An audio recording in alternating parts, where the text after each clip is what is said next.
Thank you. It's a privilege to be here today. That young brother, I'm excited that he got to Al. The Yang Gang has been growing every single day here on the campaign trail. I grew up the son of immigrants in upstate New York, and I know what it's like to have words working against you, but I know that you all have something much more powerful and harsh and cruel working against you, and that's numbers.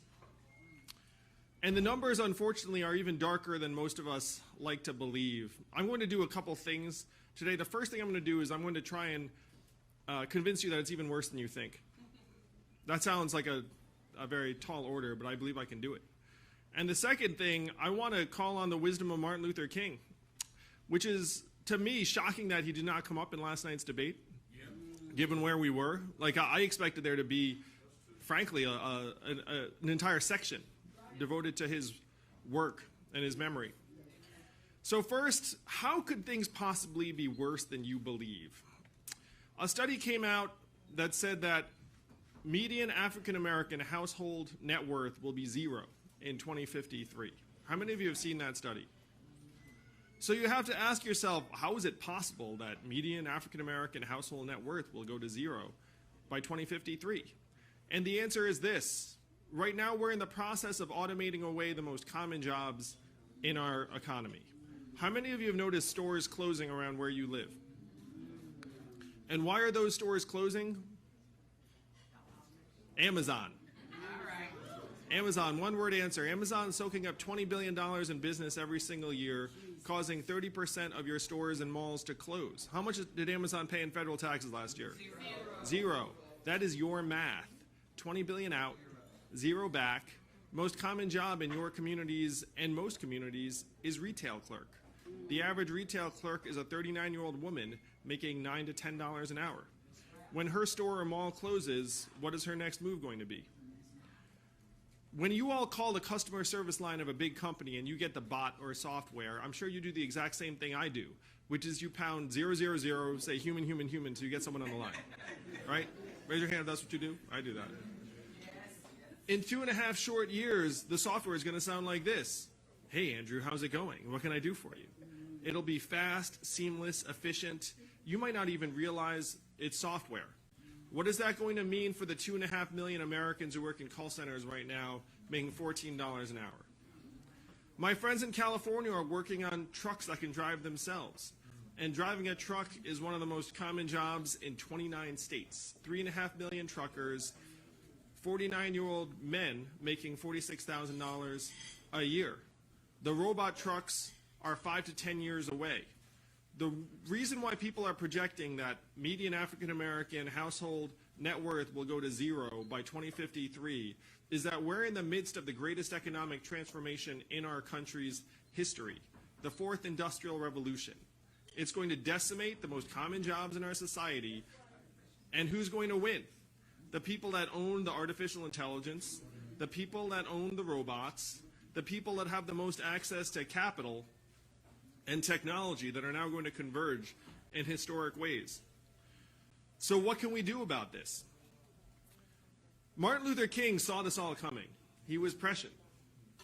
And he said, we need a guaranteed minimum income for all Americans.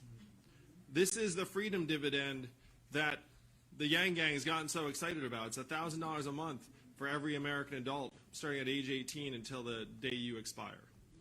Now that sounds dramatic. It sounds like the magical Asian man wants to give everyone money.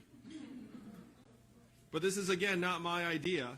Thomas Paine was for this at the founding of the country. Martin Luther King fought for it and championed it in 1967 in his book, Chaos Our Community. He said that capitalism forgets that life is social. Said that the simplest solution to poverty is to abolish it directly through a guaranteed minimum income. And it is what he was fighting for when he was assassinated in 1968. In my view, we have unfortunately sanitized the memory of Dr. King. We celebrate his birthday every year, and all that happens is there's an image that pops up on your TV, and there's a tiny excerpt of the I Have a Dream speech. You know what it does not say? It does not say that this man died fighting for economic justice, and that goal has not been met.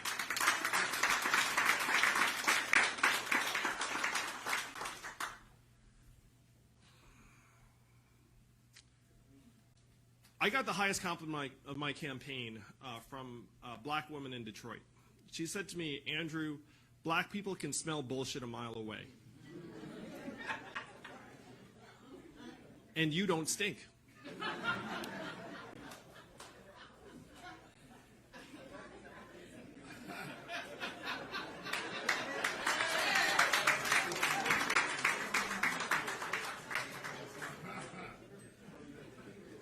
I've had a unique experience over the last number of months, but I've come from the world of entrepreneurship and technology, and I know full well that unfortunately these trends are not working for black communities, they're working against them.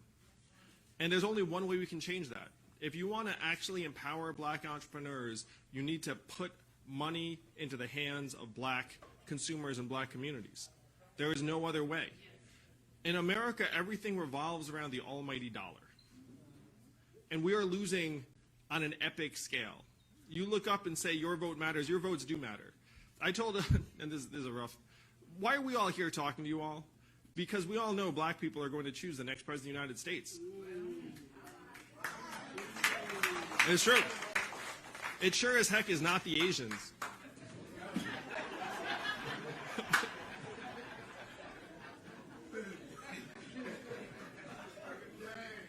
So the question is, what are you going to do with your vote? What are you going to do with your power? How are we going to rewrite the rules of the 21st century economy to work for you all? You all are going to be the tip of the spear, the vanguard. If you do not make the case for a different type of economy that revolves around us, our health and well-being, our mental health and freedom from substance abuse, how clean our air and water are, how our kids are doing, then we're going to have 4 more years of the AI getting smarter, your stores closing, the robot trucks getting closer to the highway, and that dark vision of 2053 coming ever closer.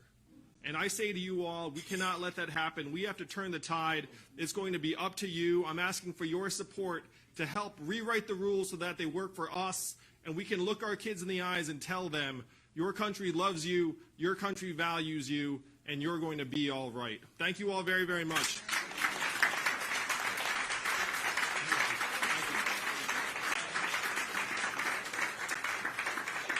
Andrew Yang, give him a hand.